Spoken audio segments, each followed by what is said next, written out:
All right, next question is at 1024 degrees Celsius, the equilibrium pressure of oxygen from the decomposition of copper 2 oxide is 0.49 atm. You have the balanced equation here, and then it wants to know what is the Kp of the reaction. So if you look at this one, you have two solids. Those don't count, so really the Kp equals the pressure of the O2, and since we know the pressure of oxygen is 0.49, that is our Kp value. So part B, I want to model this because this is probably what your AP exam is going to look like, where you're going to have multiple sections. So it's okay to write that in there. But for part B, I'm going to label that this is part B and work it down here. You could probably squeeze this one in, but I have 0.16 moles of the CuO. So if you look at this from the equation,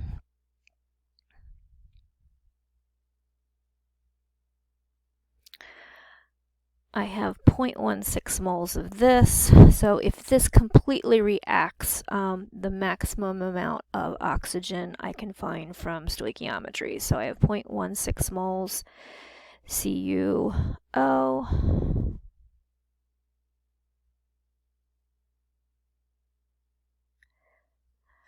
And I have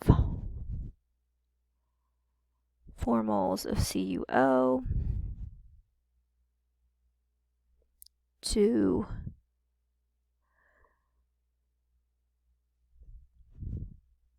1 mole of O2, and that's going to give me 0.04 moles of O2.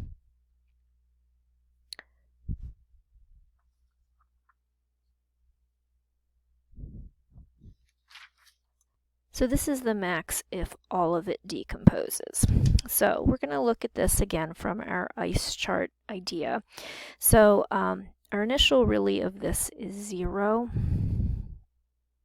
And this is here, but it really doesn't matter. And maybe I shouldn't use X. I should use an A. It's really not applicable because it's not part of my equilibrium expression. So I only really have to worry about this.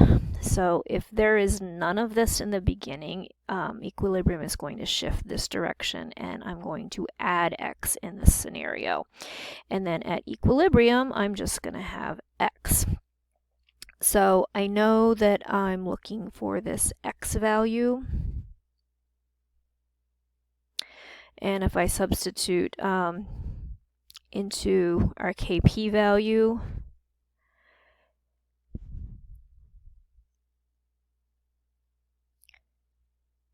my Kp value is 0.49. So I need to kind of work backwards here then to figure out how many moles is that. So now I'm using ideal gas law, so I'm going to do PIV-NERT. And I'm going to put in my 0.49 atm, my 2.0 liters, my 0.0821 liter atmosphere per mole Kelvin, and my temperature of 1024 plus 273.15.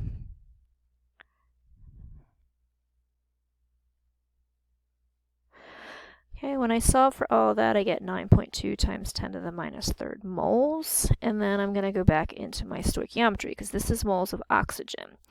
So if I have 9.2 times 10 to the minus 3 moles of O2 from my stoichiometry, 1 mole of O2 is 4 moles of CuO.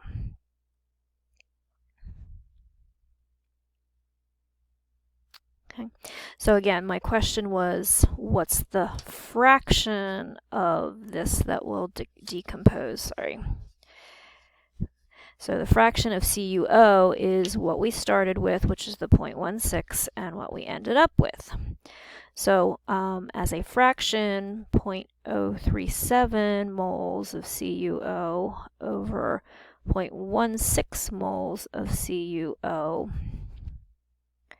is going to equal 0.23. So that's your fraction. You don't have to do anything else with it. You don't have to convert it over to a fraction. Okay, and then your question C is what would be the fraction if 1 mole of CuO were used?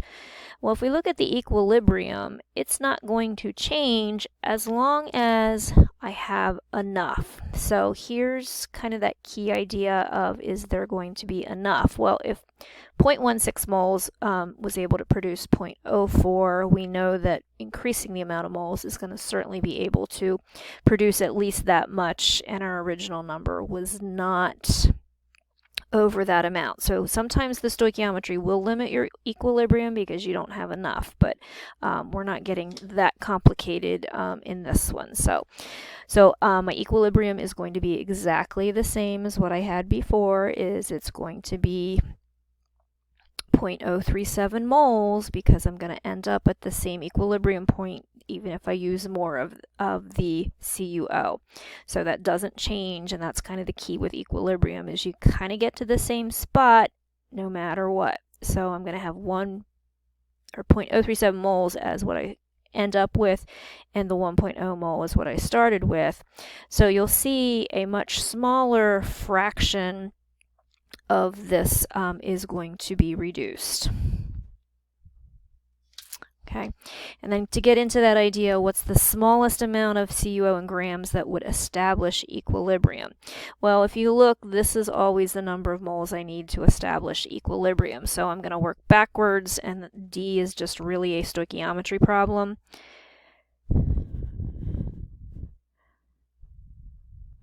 Is working back to grams of CuO. So again, I have that 4-to-1 ratio from my balanced equation. And then the molar mass of cupric or copper 2 oxide is 79.55 grams. So that's the 63.55 from copper plus 16 from oxygen. And that answer is 2.9 grams. So as long as I have at least 2.9 grams of this, I will always be able to reach equilibrium.